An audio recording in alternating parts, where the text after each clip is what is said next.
আসসালামু আলাইকুম।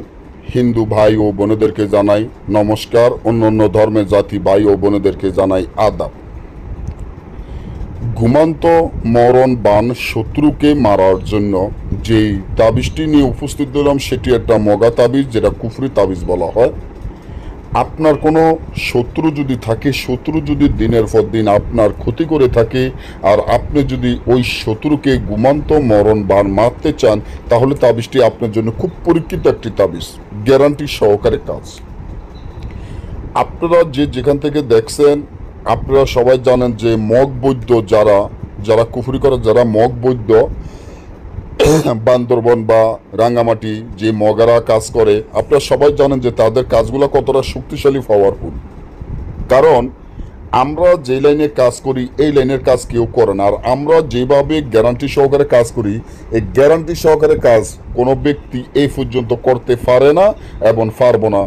এটা আমি ঈশ্বরের কসম দিয়ে বলতে পারি, আমি ঈশ্বর মহাদেবের কসম দিয়ে বলতে পারি যে এই তাবিজের মাধ্যমে এত শক্তিশালী, এই তাবিজটি এতটা পাওয়ারফুল, যেটা আপনি নিজেও কল্পনা করেন নাই যে এই তাবিজটি এতটা শক্তিশালী, পাওয়ারফুল।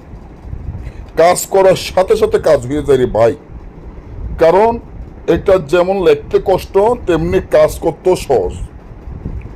আপনার যদি শত্রু বেশি আপনাকে জ্বালায়, শত্রু দিনের পর দিন আপনার ক্ষতি করে, একজন, দুইজন, পাঁচজন, দশজন, যত শত্রু থাকুক, যদি এই শত্রুর জ্বালা আপনি টিকতে না পারেন, বাঘের রক্ত লইবেন। বাঘের রক্ত লইয়া বাঘের চামের উপরে এই তাবিজটি সুন্দর করে লিখবেন। লেখিয়া মাছের রক্ত সাথে মিশ করে লেখিয়া মাছের গলায় বাঁধবেন তাবিজটি। তবে শত্রু যদি পাঁচজন থাকে, পাঁচজনের নাম লিখে দিবেন।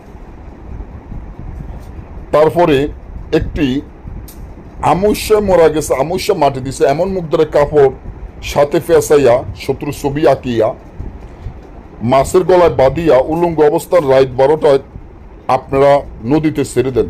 দেওয়ার সাথে সাথে কসম, ঈশ্বর মহাদেবের কসম, সাথে সাথে শত্রুর ঘুমের মধ্যে মারা যাবে, ঘুমের মরণ বান। তবে আমাদের অনুমতি এবং তাবিজ জাগৃত মন্ত্র আমাদের কাছ থেকে ফোন করে নিয়ে নেবেন, তারপরে কাজ করবেন। কাজ সাথে হতে হবে, না বুঝলে বা আমাদের থেকে কাজ করলে যে কোনো কাজ স্ক্রিনে দেওয়ার নম্বরে যোগাযোগ করবেন। ভালো থাকবেন, আজকে এই পর্যন্ত।